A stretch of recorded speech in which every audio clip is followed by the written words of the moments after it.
Leer para entender el mundo y para poder cambiarlo, con el propósito de mejorarlo. Leer para cambiar uno mismo, leer por gusto, por pasión, para saber, para conocer y también para dudar, para cuestionar.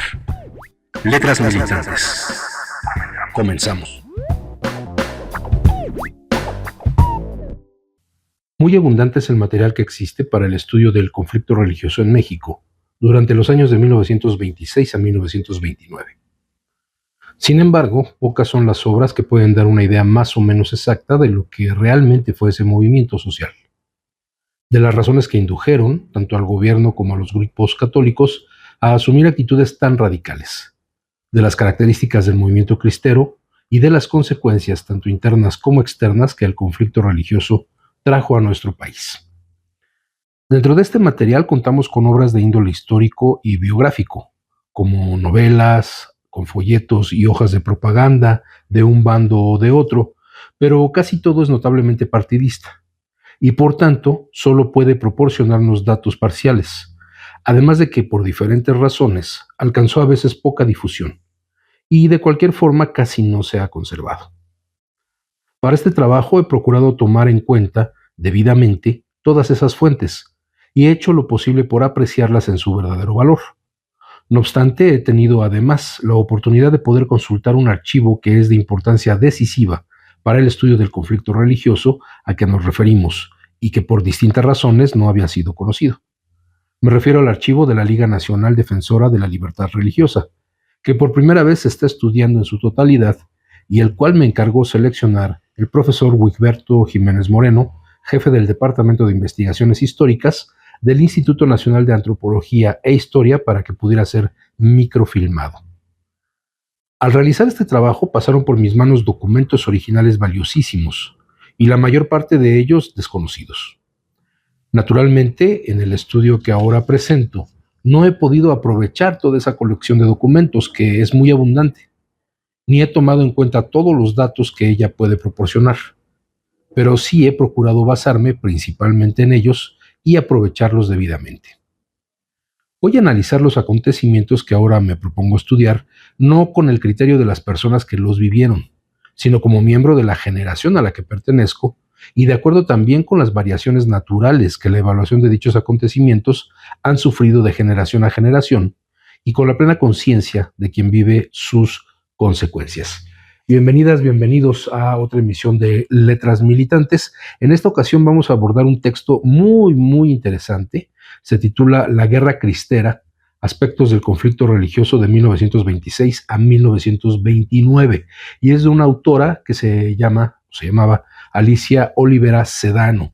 La primera edición de este libro, editado por el Instituto Nacional de Antropología e Historia, es de 1966, y lo que tenemos oportunidad hoy, por una afortunada casualidad, encontrarnos en una librería del Fondo de Cultura Económica con este texto, esta edición que ya es mucho más reciente, es una edición del Fondo de Cultura Económica del año 2019, una reimpresión incluso del año pasado, 2023, y que cuenta con el prólogo del investigador, sociólogo, escritor Carlos Martínez Azad, y que justamente voy a leer una parte de ese prólogo para situarnos en el contexto histórico de esta guerra cristera, porque lo que nos interesa en Letras Militantes el día de hoy en esta emisión no es tanto la generalidad de la guerra cristera, que de por sí es un tema sumamente interesante y que es un tema que además muchas veces nos parece nebuloso, porque pues conocemos generalmente, si no nos metemos a investigar, conocemos la versión oficial de los hechos, la historia que fue escrita, como se dice comúnmente, por los vencedores, en este caso por el gobierno federal, que pues inició esa guerra cristera siendo presidente Plutarco Elías Calles, y que culmina ya en la presidencia, terminando ya, o más bien iniciando ya el periodo de Lázaro Cárdenas. Porque, bueno, a pesar de que en 1929 termina el conflicto como tal, todavía hay focos de levantamientos en diferentes partes del Bajío, del norte de la República, que es donde se gesta esta lucha religiosa, este levantamiento en armas religioso, que va a terminar por ser solucionado de una manera muy negociada. Y repito, es un tema, como lo dice la propia autora, en el que generalmente la información de un bando o de otro, pues pinta a los otros como los villanos de la historia. Y bueno, pues ya al paso de los años, a prácticamente casi 100 años de este conflicto bélico, pues creo que hay que poder analizarlo en su justa medida. Pero decía, más allá del propio conflicto cristero, lo que interesa es uno de los capítulos que aborda la autora, en donde se refiere justamente al movimiento obrero. ¿Qué papel jugó el movimiento obrero dentro de este conflicto bélico y cuáles fueron las filias y las fobias que se presentaron? Porque hubo también una confrontación al interior del movimiento obrero por tomar bandos de uno u otro lado. Entonces, bueno, vamos a recuperar el prólogo del maestro Carlos Martínez Assad, que dice de esta manera: una de las heridas más sangrantes de la historia de México es la del conflicto religioso de los años del gobierno del presidente Plutarco Elías Calles, 1924-1928. Las relaciones entre la Iglesia y el Estado marcaron, sin embargo, un tiempo mayor y su definición fue fundamental en la consolidación del sistema político. La Iglesia Católica Romana constituyó durante muchos años de la historia colonial e independiente un factor de poder que se impuso en el país con todo el peso de una de las más antiguas instituciones, defensora de las buenas costumbres, lo mismo que transmisora de la herencia cultural. Paradójicamente, defendió a los indios y al mismo tiempo actuó con vehemencia en el funcionamiento del Santo Oficio. Recordamos que el Santo Oficio es justamente la Inquisición. Como es sabido, su poderío no solo se apoyó en el alma de sus comulgantes. Aparte de sus intenciones espirituales, acumuló un poderío económico y una influencia definitiva en la política y sobre la sociedad. En la segunda mitad del siglo XIX, con las leyes de reforma, la participación del clero en la vida civil disminuyó, cuando menos formalmente. La Iglesia no solo fue desposeída de sus bienes, sino que el Estado la declaró incapacitada para impartir la enseñanza. Le negó la posibilidad de dirigir los cementerios y al instaurarse el matrimonio civil, se le hizo a un lado para sancionar ese vínculo, con el objeto de restarle influencia sobre la familia. En ese entonces se redujeron las festividades religiosas, se censuró el encierro en los conventos y se estableció la libertad de prensa. Estas reformas llevaron a declarar formalmente la separación entre la Iglesia y el Estado el 12 de julio de 1859, que se considera el nacimiento del Estado laico, de un Estado en donde el poder justamente lo que hace es hacer a un lado, quitarse de encima, en la medida de lo posible, la influencia de la Iglesia, fundamentalmente católica. Todo esto transcurre en momentos de fuerte efervescencia ideológica y de continuas polémicas que van dando vida al liberalismo. El pensamiento político de los liberales los enfrenta al desafío de llevarlo a la práctica. Es la época de la Revolución de Ayutla y del antagonismo entre liberales y conservadores, que es un tema que, bueno, se menciona mucho durante este sexenio, durante este crecimiento de la 4T con el presidente Andrés Manuel López Obrador, que insiste en hacer esta división o esta caracterización de polos opuestos en la sociedad entre liberales y conservadores, que lógicamente pues es más complejo que esa simple clasificación. Los principios de libertad e igualdad se anteponían a las ideas que propugnaban que todo siguiera igual.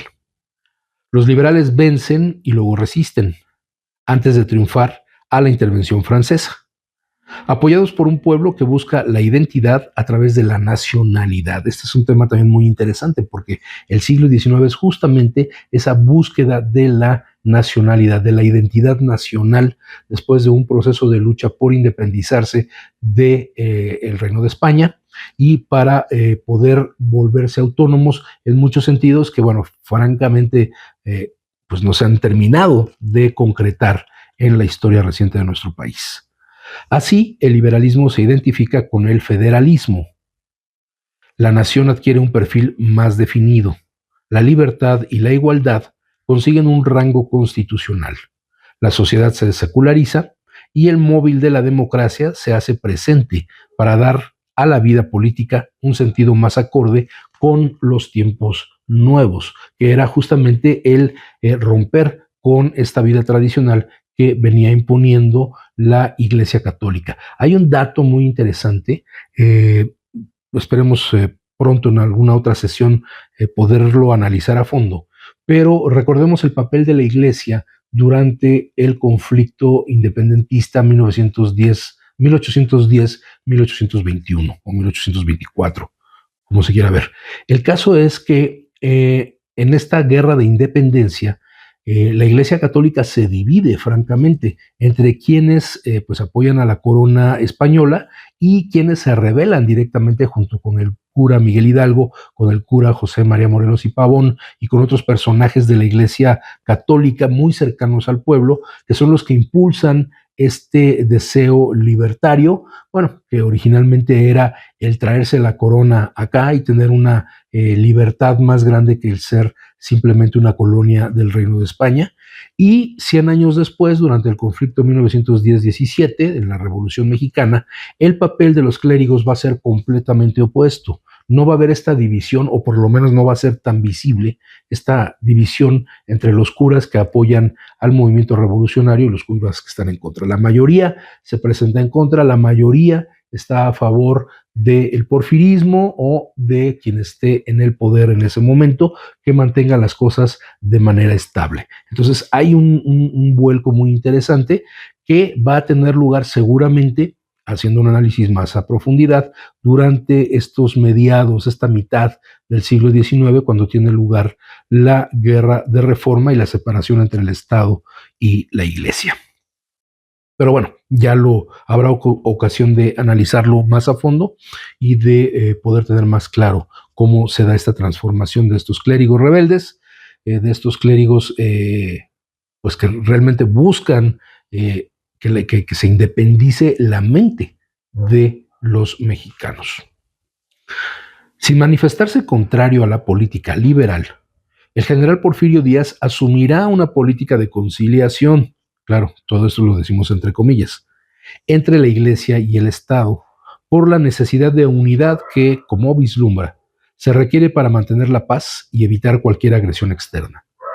Sin mucha lógica, con el pensamiento que cree reivindicar, Díaz reforzará los privilegios de unos cuantos, entre los que se cuentan los del alto clero, y permitirá la existencia de una oligarquía negada por los liberales. Esto para quienes siguen diciendo que, bueno, Porfirio Díaz, eso era un tipo con pensamiento muy progresista. No lo era. Era un pensamiento bastante conservador y que permite seguir manteniendo privilegios a ciertos sectores de la población, que lógicamente son los que tienen más dinero. El porfirismo, enjuiciado en su totalidad como fenómeno que dura 30 años, no es un descendiente legítimo del liberalismo. Recordemos que él se levanta contra Benito Juárez. Si cronológicamente lo sucede, o sea, va después de esta guerra que ganan los liberales, históricamente lo suplanta. Y es que efectivamente él se levanta en armas en contra de los liberales y termina tomando el poder suplantando al gobierno liberal. Nuevos móviles económicos y un objetivo político distinto dan fisonomía más bien diversa a ambas etapas históricas de México. Con la Revolución de 1910, el asunto que durante 30 años permaneció en aparente concordia vuelve a tomar un impulso, en particular cuando el presidente Venustiano Carranza da a conocer su intención de reforzar las leyes anticlericales. Con la Constitución proclamada en 1917, el clero irrumpirá de nueva cuenta en la vida política, criticando principalmente los contenidos de los artículos 3 y 130 de esta nueva Constitución.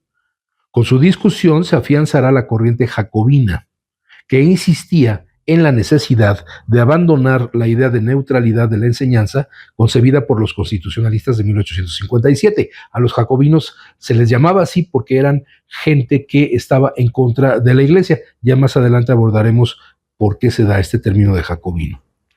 Para definirla de una manera más contundente en términos laicos, sin frontera con lo irreligioso. El laicismo de la educación se consideró insuficiente para hacerla acorde con los tiempos de cambio que se estaban gestando.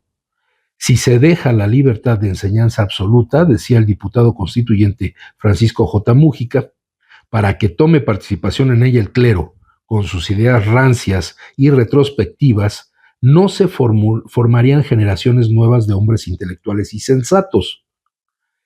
La discusión de ese artículo desembocó finalmente en una propuesta que superó la moderación del proyecto sometido por Carranza y se determinó que la educación sería laica, que ni las corporaciones ni los ministros de ningún culto podrían formar o dirigir escuelas primarias y que las particulares solo se establecerían con la vigilancia oficial.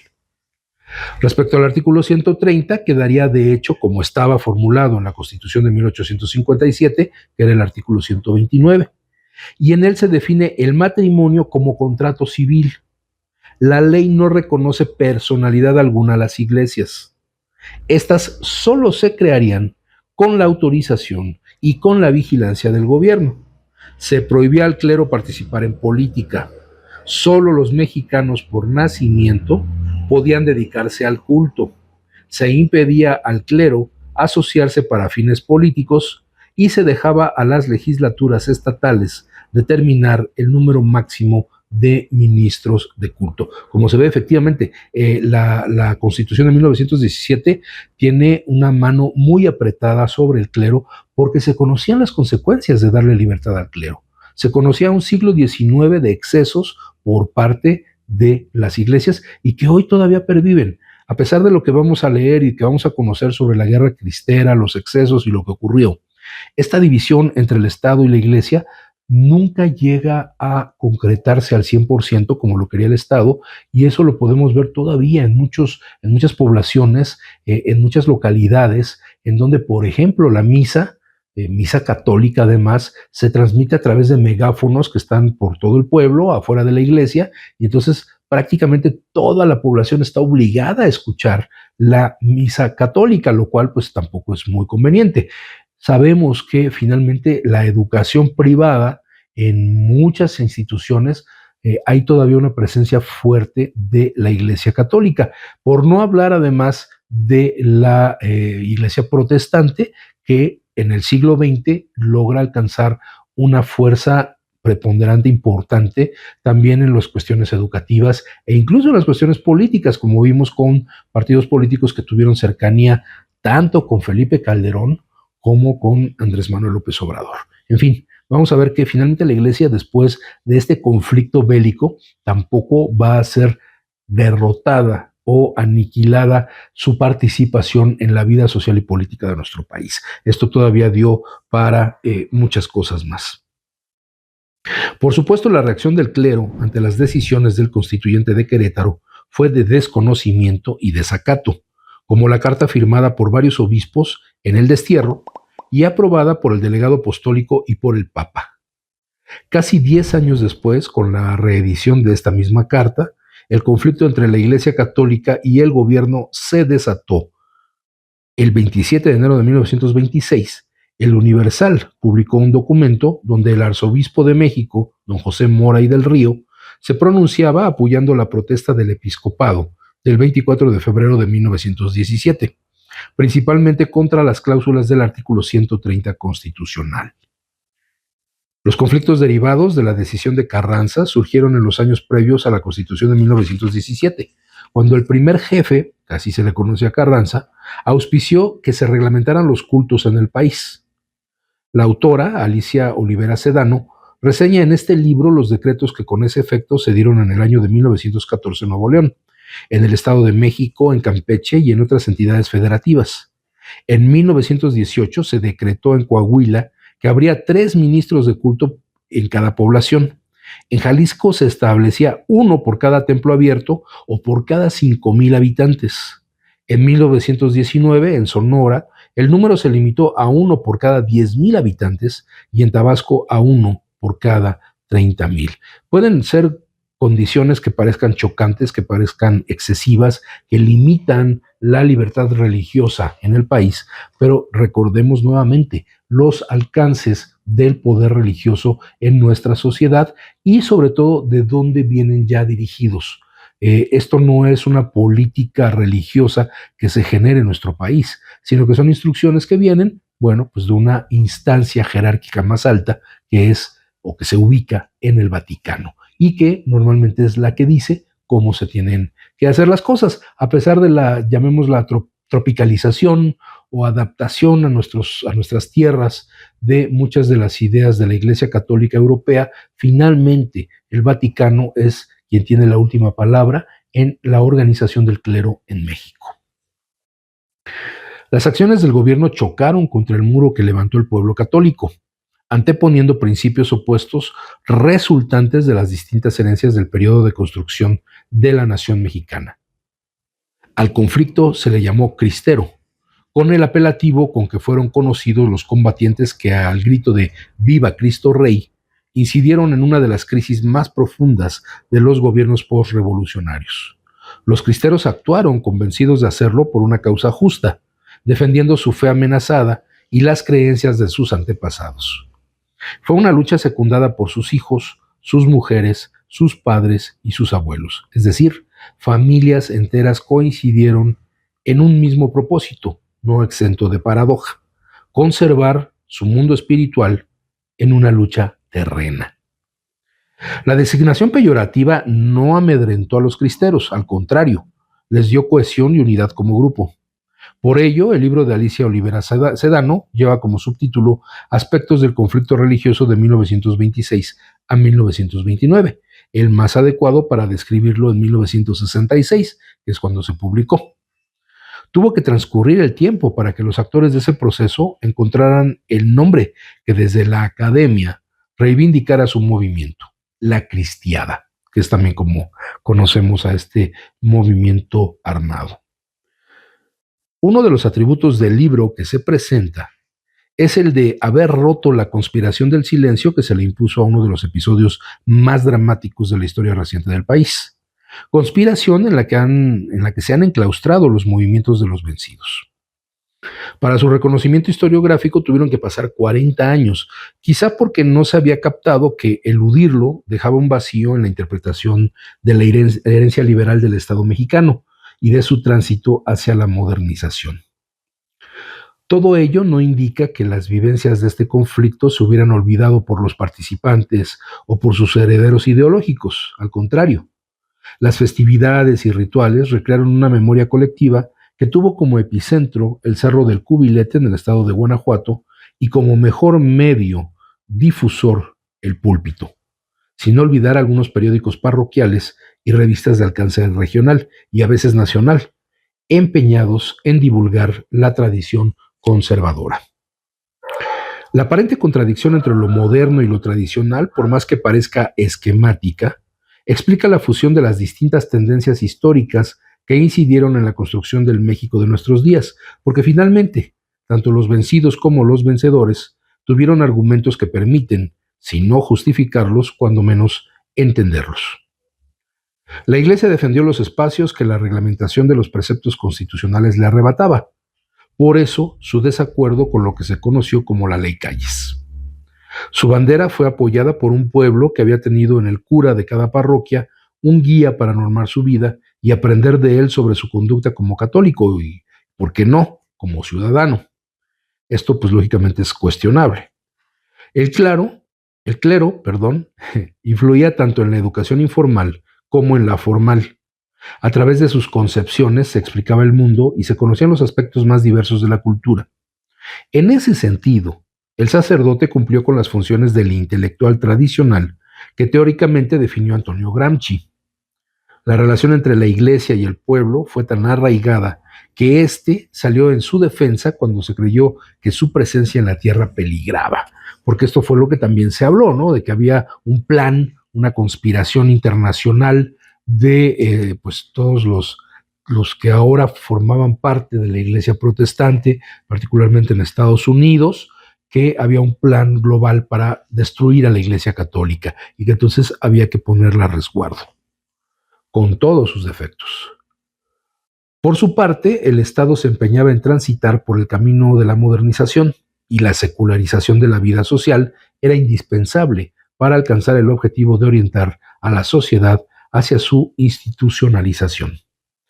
La construcción de un Estado poderoso que concentrara todas las decisiones requería además de la unificación de los hombres fuertes dispersos por todo el país y la consolidación de un ejecutivo fuerte, la necesidad de desplazar al clero de las funciones políticas y de terminar con la influencia que mantenía sobre la sociedad.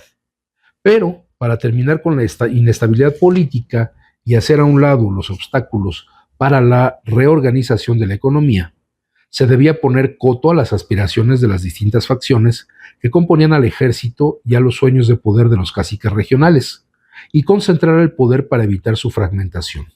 En este esquema había que poner fin a todos los privilegios, incluidos los que el clero volvió a adquirir durante el Porfiriato, aunque nunca fueron tan vastos como ideológico fue su manejo. Junto a él, los latifundistas eran denunciados como opuestos al cambio que los tiempos nuevos requerían. Como el propio presidente Calles, lo explicaba en su informe de gobierno correspondiente al año de 1926, las medidas que había tomado respecto al clero estaban destinadas a, y se abre una cita, evitar la subversión del orden social y el desquiciamiento del Estado, cierra la cita. Sin embargo, todo proceso que se inaugura con una revolución es violento, como lo demuestra la historia, y México no podía sustraerse a este principio. El jacobinismo como fase violenta para la consolidación de un nuevo régimen ni siquiera se inició con Calles, aunque encontró en su periodo su máximo apogeo. Las acciones jacobinas previas son atribuidos a los gobiernos liberales y luego a Carranza, en cuyo seno tomó vida el movimiento obregonista que centrifugó a las otras tendencias de la revolución. El jacobinismo buscó unir, pero antes tuvo que destruir. Por eso, el conflicto entre la Iglesia y el Estado no podía mantenerse exclusivamente en el nivel de las ideas, y se llegó a la lucha a través de las armas. Los cristeros, como nos dice la autora de este libro, se unieron espontáneamente, aunque sus antecedentes podían encontrarse en distintas luchas similares del siglo XIX.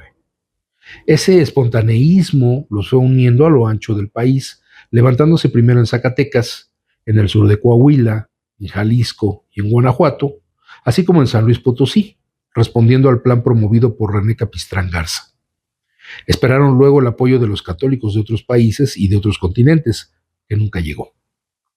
Como tampoco fue notable la ayuda de la alta jerarquía eclesiástica, que se concretó a las declaraciones, al principio en México, después desde el exilio. Según uno de los participantes, se abre una cita, el movimiento armado entre los católicos en ese momento brotó como brotan las plantas cuando hay sol y cuando hay lluvia, se cierra la cita. Se revela en esa sola frase la extracción campesina de los actores principales de ese proceso. Ese espontaneísmo solo lo contradice la formación de la Liga Nacional Defensora de la Libertad Religiosa, en marzo de 1925, aunque sus antecedentes se remontan a 1912. En su definición de principios destaca el objetivo de, se abre cita, conquistar la libertad religiosa y todas las libertades que se derivan de ella en el orden social o económico por los medios adecuados que las circunstancias irán imponiendo. De manera velada, pues está hablando de tomar las armas, de levantarse en armas en contra de un gobierno. Claro que lo hacen de manera muy cautelosa porque buscan legitimarse como una organización social con un legítimo objetivo de defender esa libertad religiosa, aunque la libertad religiosa no se refiere a las demás religiones, se refiere exclusivamente, como lo vimos en la Guerra Cristera, a la Iglesia Católica. La organización fue inmediatamente considerada por el gobierno como sediciosa, lo cual no impidió que la acción de Capistrán Garza encontrara receptividad en las distintas zonas del país donde se estatuyó. Más adelante se creó un comité especial para tratar los asuntos relacionados con la guerra. Los pertrechos militares reunidos por la Liga no pudieron igualar a los del Ejército Federal, que había sido capaz de poner fin a las intenciones de los delahuertistas en 1923.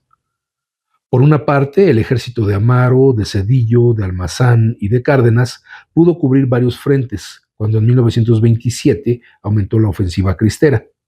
y por la otra cuando se rebeló una fracción de los militares al lado de los generales Francisco Serrano y Arnulfo Gómez en una aventura cuyo fin sangriento se inició en Huitzilac. Y que bueno, ese ya lo hemos relatado en otros lugares, que da lugar o se convierte en la inspiración para una de las novelas posrevolucionarias más interesantes que se han hecho en México, que es La sombra del caudillo, de Martín Luis Guzmán, y que se convirtió en esta película de Julio Bracho, también muy importante para entender a nuestro país y para apreciar nuestra cinematografía. Estos últimos acontecimientos coincidían con la campaña por la reelección que había iniciado el general Álvaro Obregón para, después de una reforma constitucional, acceder por segunda ocasión a la presidencia de la República, haciendo a un lado la premisa de no reelección que desencadenó el proceso revolucionario originalmente.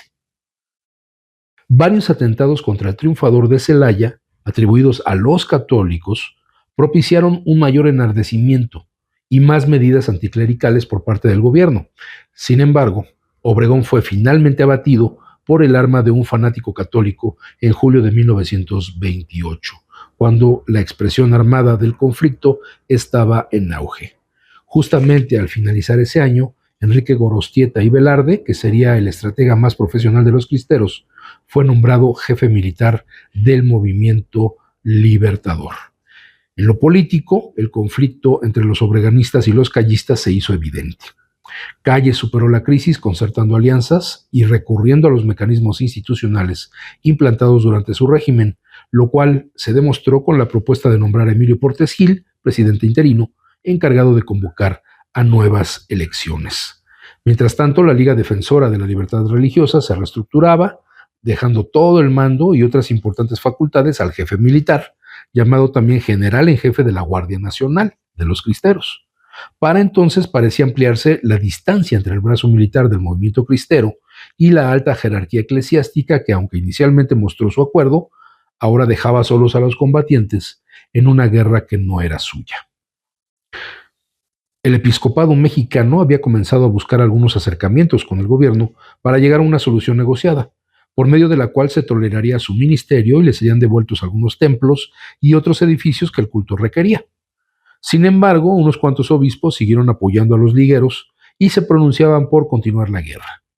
El fracaso de la rebelión del general Escobar, en quien los cristeros tenían un eventual aliado, y la muerte de Gorostieta en 1929 fueron elementos que, junto con las presiones del embajador norteamericano y la actitud conciliadora del gobierno de Portes Gil, llevaron a la negociación.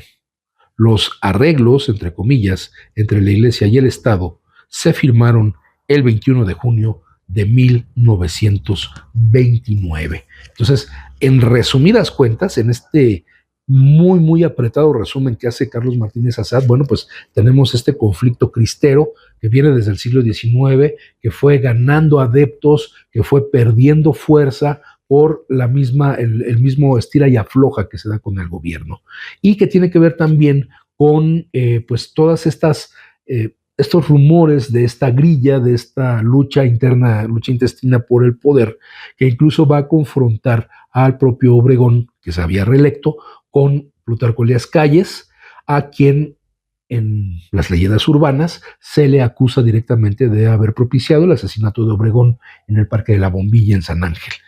Y que se habla de que, pues lógicamente, además de los disparos que les dio León Toral, el dibujante, que fue el que disparó sobre Álvaro Obregón, que además había otra serie de impactos de bala de diferentes calibres, lo cual quiere decir que otros de los generales que estaban ahí presentes se aseguraron de que no saliera de esa comida el recién electo presidente Obregón y que permitieran a Calles continuar con su gobierno en lo que se denominó el maximato, con Emilio Portes Gil como presidente interino que llama a elecciones, en donde es electo Pascual Ortiz Rubio, que finalmente es tan mangoneado por el propio Calles que termina renunciando para después quedar como presidente Abelardo L. Rodríguez, quien pues concentra esa parte del poder para el propio Calles, y quien viene después a romper con ese ciclo del maximato es el general Lázaro Cárdenas. Esa es otra historia que ya hemos contado aquí. Pero bueno,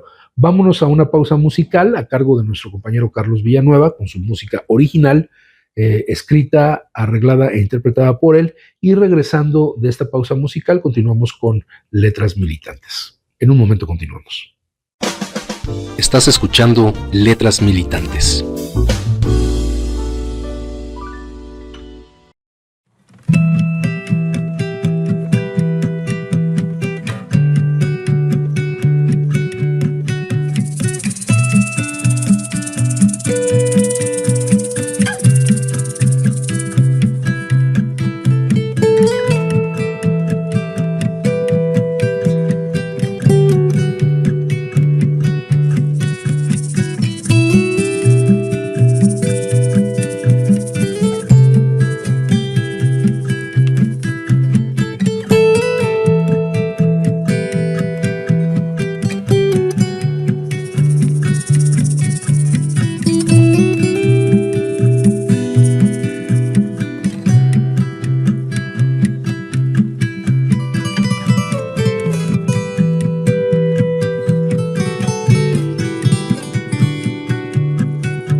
Letras Militantes. Continuamos.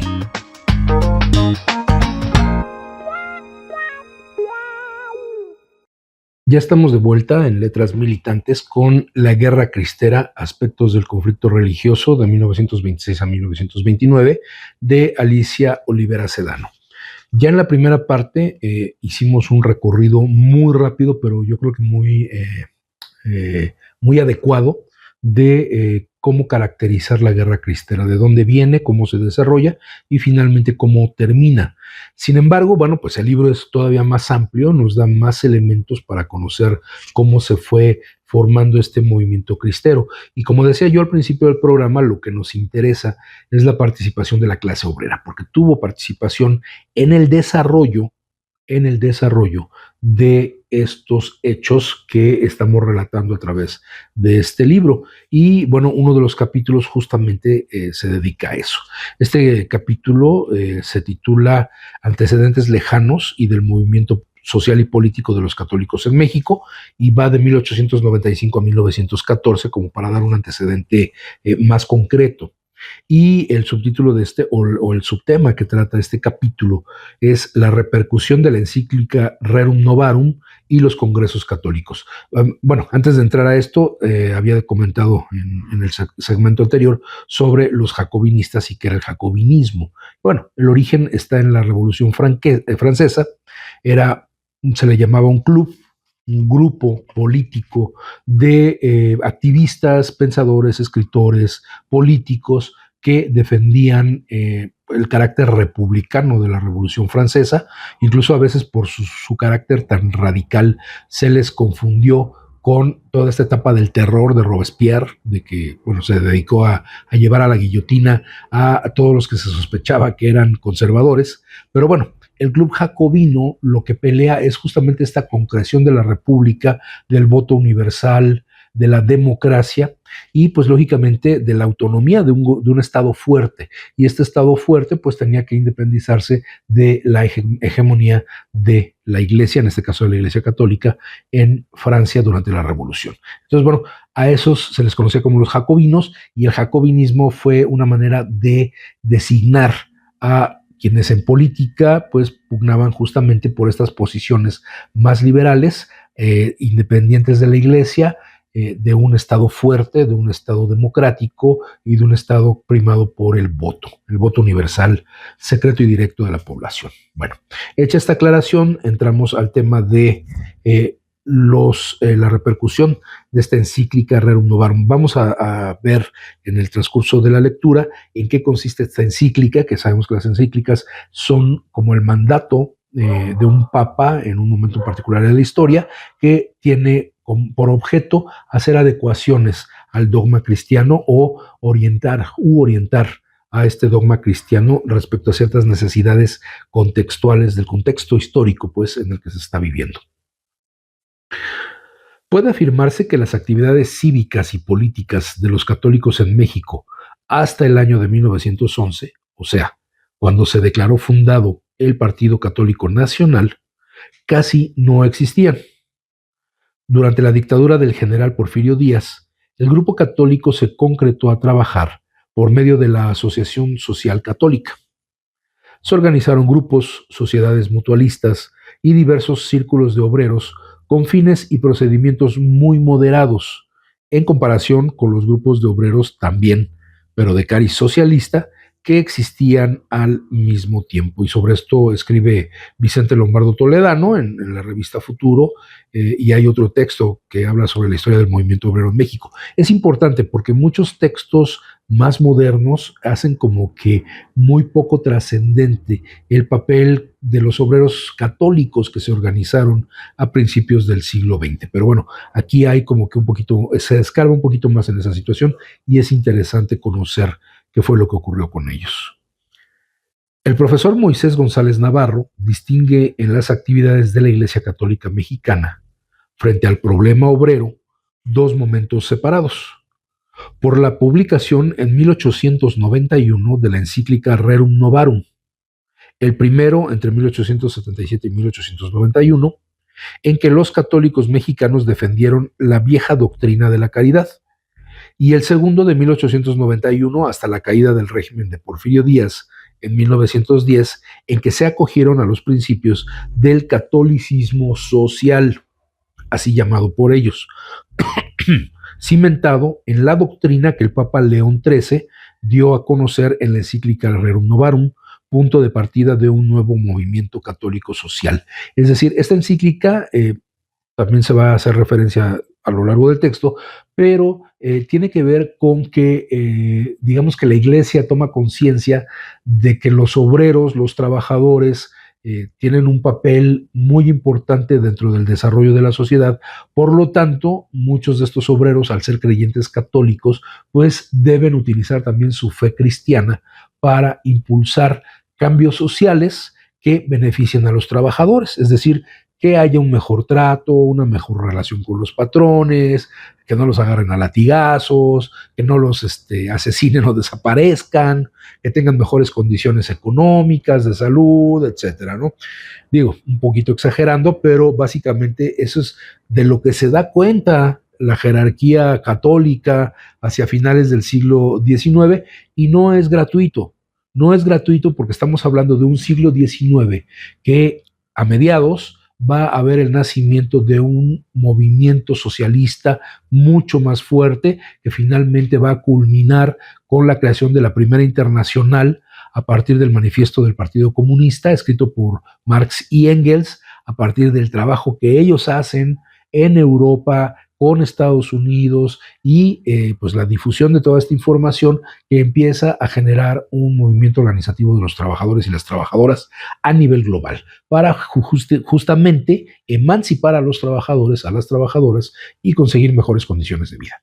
Y que lógicamente esto, junto con la teoría anarquista, anarcosindicalista, etcétera, a lo que va a llevar es a alguna de las movilizaciones más importantes a fines del siglo XIX, que justamente lo que va a llevar es a la creación del 1 de Mayo como el Día Internacional del Trabajo, después de lo que ya una vez vimos aquí en Letras Militantes, con los mártires de Chicago y con todos estos movimientos en favor de la jornada de 8 horas y del derecho a huelga y del derecho a organizarse en sindicatos. Entonces, frente a esto, lógicamente la Iglesia Católica no se queda quieta y entonces busca la manera de montarse en esa ola y jalar la atención de los propios trabajadores que empiezan a volverse ateos al juntarse en estos sindicatos, al empezar a militar en esta ideología, y lo que buscan es eso, adaptarse un poco a los vientos de cambio de ese fin de siglo XIX y poder participar de esta organización de los obreros con el propio dogma cristiano. La obra social católica del Papa León XIII puede dividirse en dos partes. La primera abarca el periodo comprendido desde 1878, o sea, desde su elevación al trono pontificio, hasta el 15 de mayo de 1891, en el cual formuló sus primeras encíclicas. La segunda parte se encuentra contenida exclusivamente en la publicación, el 15 de mayo de 1891, en la encíclica Rerum Novarum, que trata la cuestión obrera. En ella expuso una nueva corriente en el campo católico social que ya se había perfilado en los trabajos del primer doctor en este campo, Guillermo Emanuel Ketteler, obispo de Maguncia, quien fue en Alemania el verdadero fundador de la Escuela Católico Social y a quien León XIII llamó su ilustre predecesor. Efectivamente, la Rerum Novarum y las enseñanzas sociales de Ketteler, contenidas en un programa que desarrolló en 1879 ante una asamblea de obreros, existe gran similitud. A la muerte de Ketteler, León XIII tomó la bandera de las nuevas teorías por las que propugnaban los miembros de la Iglesia y las llevó a la culminación en la Unión de Friburgo, en la cual se reunieron para tratar esos temas los más célebres sociólogos católicos de toda Europa. De los trabajos y tesis expuestos allí nació la Rerum Novarum, elaborada por el pontífice, y esa fue la base de la doctrina social católica. El documento pontificio causó gran impacto en la sociedad de entonces, pero principalmente sobre los socialistas, quienes protestaron contra la noción de propiedad privada admitida por el Papa, aunque comprendían que la Iglesia, al atacar al socialismo ateo, que tendía a abolirla, era lógica consigo misma.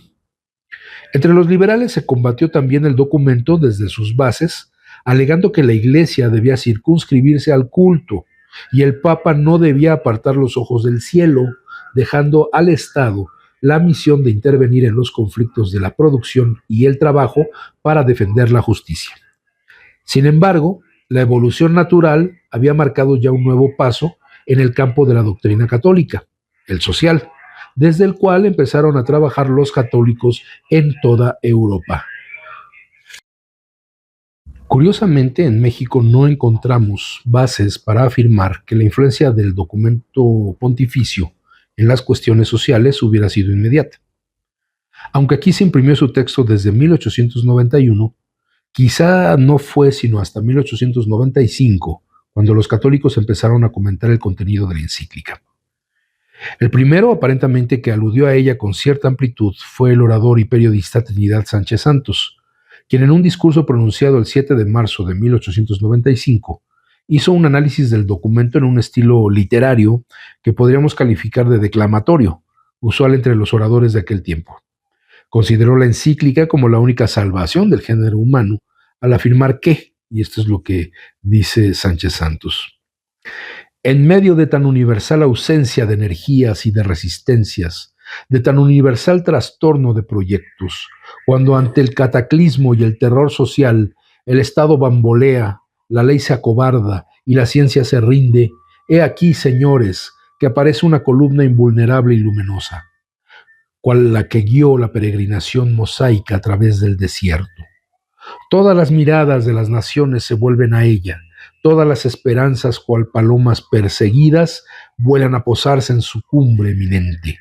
Todas las manos crispadas por la pavura se tienden a ella, a la vez que un grito unánime del género humano resuena en todos los ámbitos del globo, diciendo, como un eco de terror de Genezaret, salvad, sálvanos cuya premius es León XIII. Se cierra la cita de Sánchez Santos.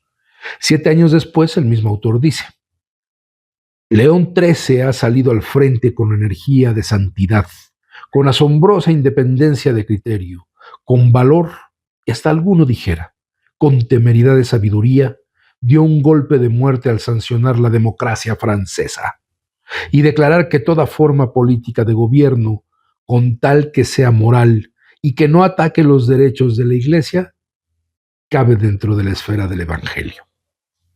Y esa gran obra de León XIII marcará, señores, una nueva época en el sendero político y por tanto social de los pueblos. Entonces, bueno, aquí ya va marcando sus posicionamientos la Iglesia con respecto a la organización obrera. Fue también en aquel año de 1895 cuando en una publicación conocida con el nombre de Colección de Documentos Eclesiásticos de Guadalajara se dio a conocer una carta del Papa León XIII al arzobispo de Tarragona, Tomás Costa y Fornaguera, en la cual recomendaba, entre otras muchas cosas, que se trabaje con denuedo en provecho de la religión.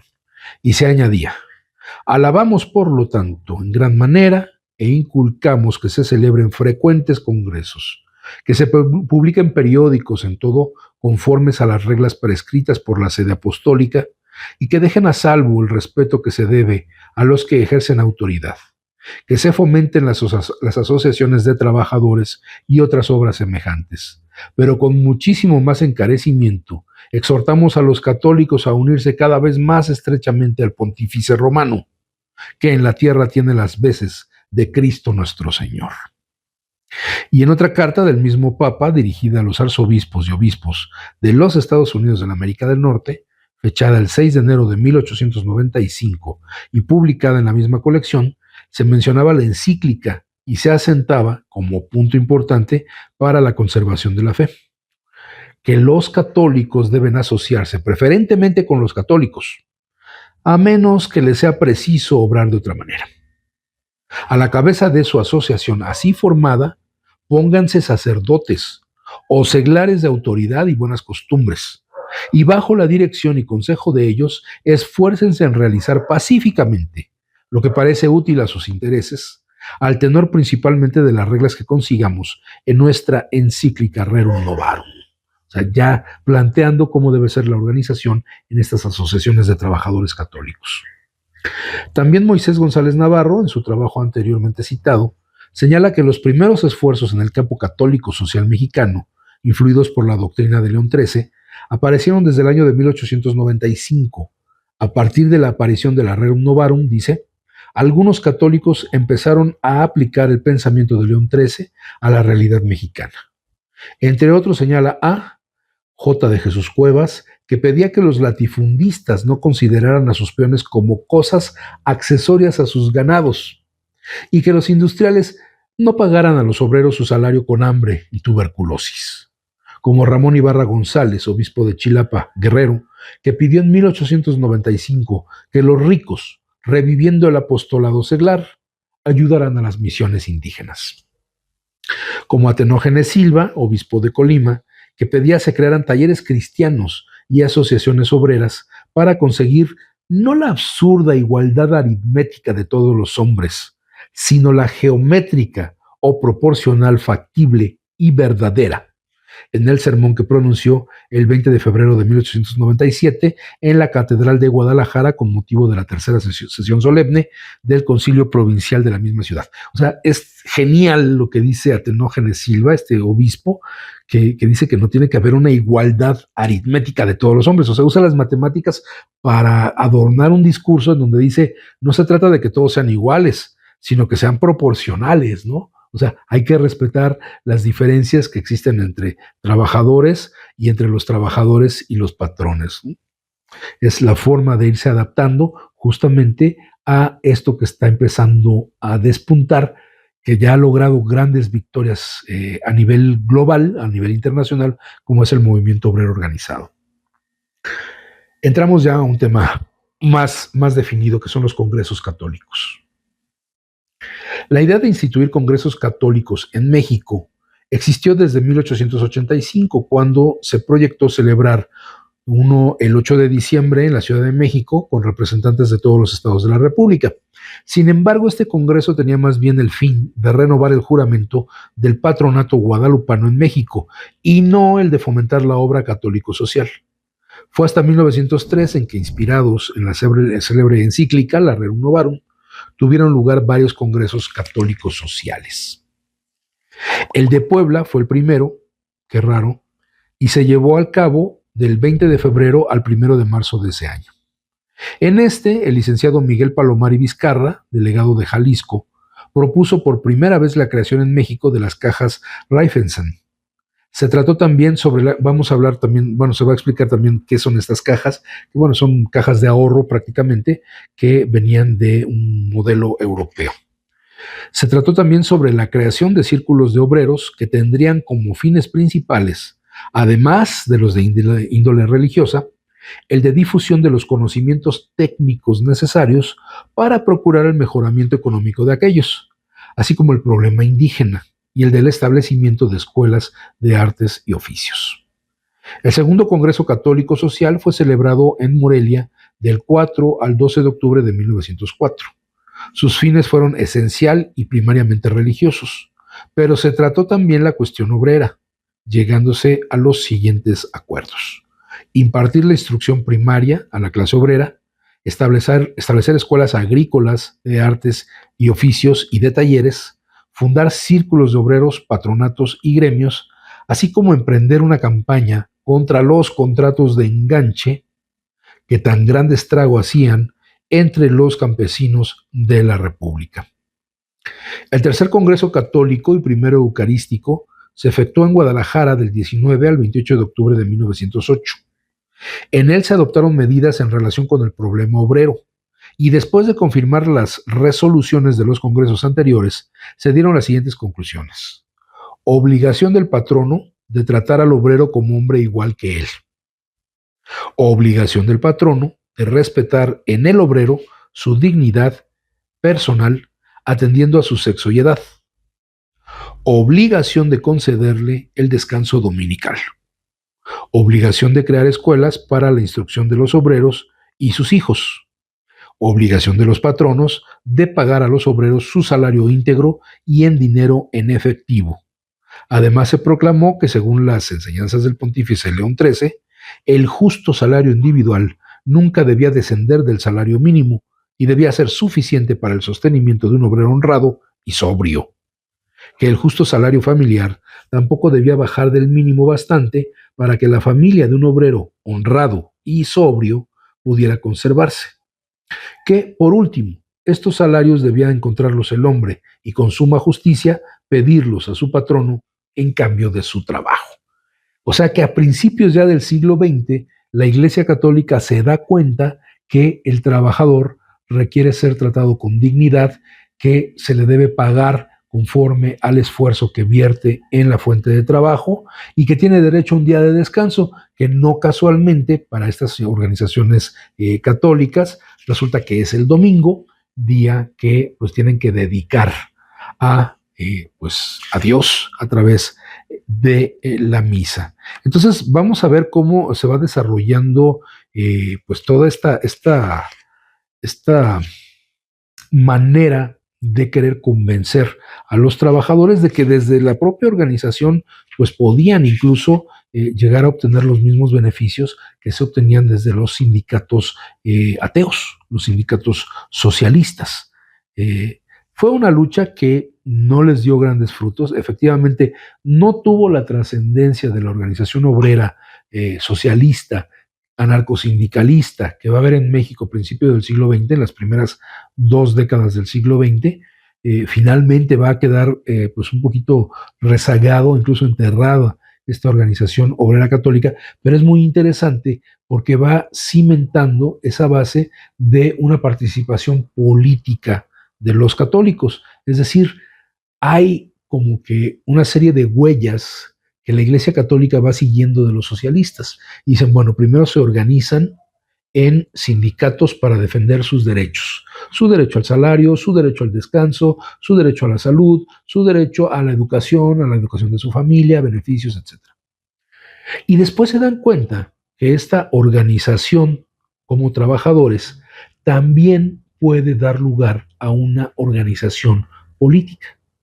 Y esta organización política, lógico, lo que busca es mayores beneficios para los trabajadores, en lo que el socialismo y posteriormente el comunismo se va a concebir que el Partido de los Trabajadores lo que va a buscar es emancipar a la clase obrera y convertirla en una clase gobernante. Pues lógico, ahí ven un caminito las organizaciones religiosas para decir, bueno, vamos a hacer nuestras organizaciones de trabajadores católicos y después hacemos nuestro partido político católico. Y con eso recuperamos el espacio que se perdió en la guerra de reforma y que paulatinamente pues como va avanzando el Estado liberal, pues los va dejando de lado de todo este progreso. Aunque como ya se vio durante el gobierno de Porfirio Díaz, pues también hubo un avance de la Iglesia católica de manera muy ambigua, pero finalmente no perdieron más terreno del que pudieran haber perdido si hubieran seguido todas estas lógicas de el liberalismo en el gobierno mexicano. Por eso se habla que el porfiriato viene a suplantar al gobierno liberal. No es una continuidad de los gobiernos de la reforma del siglo XIX. En 1909 se celebró el Cuarto Congreso Católico en Oaxaca, los días 19 a 22 de enero, organizado por el arzobispo Eulogio Guilou. Este Congreso de Oaxaca trató como tema principal el problema indígena. Las conclusiones a que se llegaron en esta ocasión no se dieron a conocer en una memoria especial, como se había hecho con los congresos anteriores, porque al poco tiempo los sucesos de la Revolución de 1910 impidieron que se editara. Sin embargo, aquellas fueron publicadas más tarde en el libro Reminiscencias de Monseñor Guilou. El programa consta de 4 capítulos y cada capítulo de varias partes. Se trataron principalmente temas sobre la educación de los indígenas, especialmente desde el punto de vista religioso, político, de la propagación del idioma castellano como medio indispensable para su educación integral. O sea, la integración de los pueblos indígenas a el Estado que en este caso quisiera controlar la propia Iglesia, pero que coincide con el Estado federalista, que lo que hace es romper con las identidades de los pueblos originarios. En lo que respecta a higiene, se trataron diversos temas sobre la mejor forma de combatir el alcoholismo, la mejora de la alimentación, del vestido y de la habitación de los peones del campo. Relativo a la elevación del nivel moral, se trataron especialmente puntos sobre el respeto que se debe a la propiedad ajena, medios para combatir el concubinato y el adulterio, así como los medios para difundir la vida cristiana entre la gente del campo, contrarrestando de esta forma la propaganda impía. En lo relativo a la agricultura, se propuso un plan para la enseñanza práctica agrícola, llamando la atención dentro de esta parte a la importancia que dan al estudio de los medios para evitar la erosión de las tierras. O sea, también había un interés por lograr mejoras a la vida de las comunidades indígenas. Sin embargo, pues eso también tenía un objetivo fundamental, que era hacerse de más gente a su favor, que como vamos a ver en la formación de un partido político o después en la conformación de un frente militar contra el gobierno, pues va a funcionar. También se propuso el establecimiento de tiendas en las fincas rurales.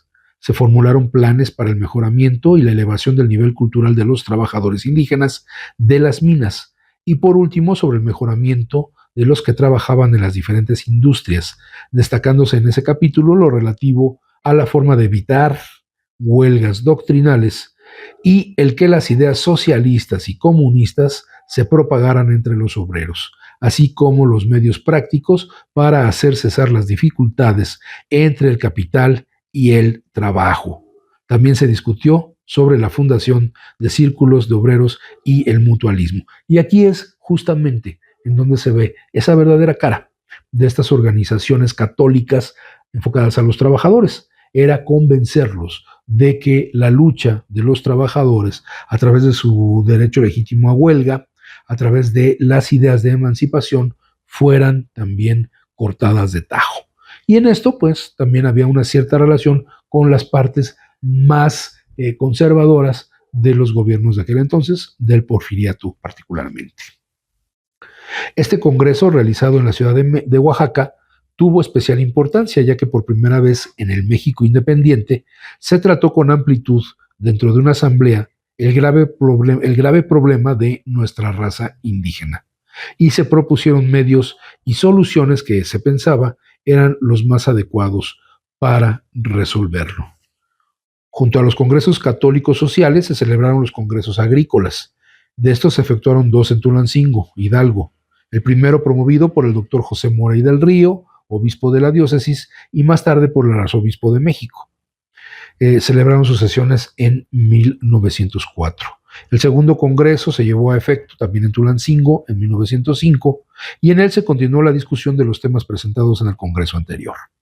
Y así se fueron presentando diversos congresos que fueron tratando de darle forma a esta organización obrera católica. Resultado de estos eventos y del movimiento provocado por ellos fue el establecimiento definitivo de los círculos de obreros católicos en muchas poblaciones de la República, en cuyo seno se iniciaron algunas obras sociales. Lo llamamos definitivo porque, según informes verbales, ya existía desde años antes un movimiento en este sentido, como lo prueban los trabajos del padre Troncoso en la Ciudad de México y los del padre Antonio Correa en Guadalajara. Como ejemplo de los círculos de obreros tenemos, en primer lugar, el Círculo de Obreros de Oaxaca, establecido y fomentado por el canónigo de aquella diócesis, José Otón Núñez. En él se estableció la división por oficios como primera tendencia hacia la organización profesional. Este círculo contaba en 1908 con 1,335 socios divididos por profesiones. Cuando el canónigo Núñez pasó después a la diócesis de Zamora como obispo, trabajó también por la organización de los obreros y campesinos de la región. En enero de 1911 había más de 25 círculos de obreros en otros tantos pueblos, con un total de 8,380 socios. Por la misma época, el 18 de diciembre de 1911, se constituyó también la Confederación de Obreros Católicos de la República Mexicana. Y más tarde, en 1913, se fundó en México el Círculo de Estudios Sociales León XIII, que tenía como director al padre Alfredo Méndez Medina, sacerdote jesuita. Miembros de este círculo emprendieron entonces la publicación de un importante periódico de carácter social destinado al pueblo con el nombre de la Unión Popular, que fue suspendido después de algunos meses de vida. Y bueno, sigue teniendo su desarrollo estos círculos y estos círculos católicos, a pesar de que ya había empezado la guerra de revolución. Y es interesante, y aquí también hay que tomar en cuenta otro factor, otro hecho histórico muy importante, como fueron las huelgas de Río Blanco y de Cananea, que fueron antes de la Revolución Mexicana. Eso explica también por qué incluso dentro de los círculos católicos de estos trabajadores hubo el interés por organizarse en estos sindicatos o en estas asociaciones de trabajadores, porque frente a ese malestar, frente a esa beligerancia de los trabajadores, pues se dieron cuenta que la manera de solucionar sus conflictos era a través de la organización. Y bueno, si por una parte los socialistas ofrecían un tipo de organización, los católicos tenían que buscar la manera también de no quedarse atrás y de ofrecer esa alternativa a los trabajadores organizados. Cerramos este texto. Vale la pena hacer notar que de esta forma el grupo católico entraba abiertamente a la lucha política y que de manera paralela a la adopción de ciertos postulados de justicia social con la Revolución de 1910, defendían a su modo esas reivindicaciones, coincidiendo en este punto y parcialmente con las aspiraciones de los socialistas de la Casa del Obrero Mundial, instaurada en 1912, y con el ideario de la Revolución Zapatista plasmado en los planes y proclamas que este movimiento lanzó en 1911. Aquí habría que hacer también algunas apreciaciones, porque efectivamente la Casa del Obrero Mundial se va a convertir en la antítesis de este movimiento católico, pero no necesariamente se rige por los principios zapatistas, porque uno de los grandes mitos, y esto lo vimos con la participación que tuvo en nuestro recinto sindical la doctora Ana Rivera Carbó, que es especialista en la historia de la Casa del Obrero Mundial, no había una relación tan formal, tan concreta entre la Casa del Obrero Mundial y los zapatistas. Había muchos de los ideólogos de la Casa del Obrero Mundial que simpatizaban con el zapatismo, pero no necesariamente había esta militancia dentro del ideario zapatista. Como se ve, aunque desde posiciones discrepantes, los más diversos sectores coincidían en sus anhelos de reforma social. Esto es una manera de verlo, ¿no? Ya dijimos que, bueno, también hay que considerar que era una manera como la Iglesia Católica no se quería quedar atrás de la manera como iban organizándose los trabajadores. Se había creado, pues, un clima propicio a cambios profundos de la estructura social. Bueno, vamos a dejar hasta aquí la lectura, porque ya realmente es poco lo que continúa sobre el movimiento obrero. Hace un acercamiento sobre cómo también las organizaciones, las asociaciones obreras católicas entraron al cooperativismo y usaron estas cajas de préstamo, que eran estas cajas Raiffeisen, y cómo eso fue utilizado también para ir promoviendo un avance económico, pero que tenía como primer punto la organización de trabajadores.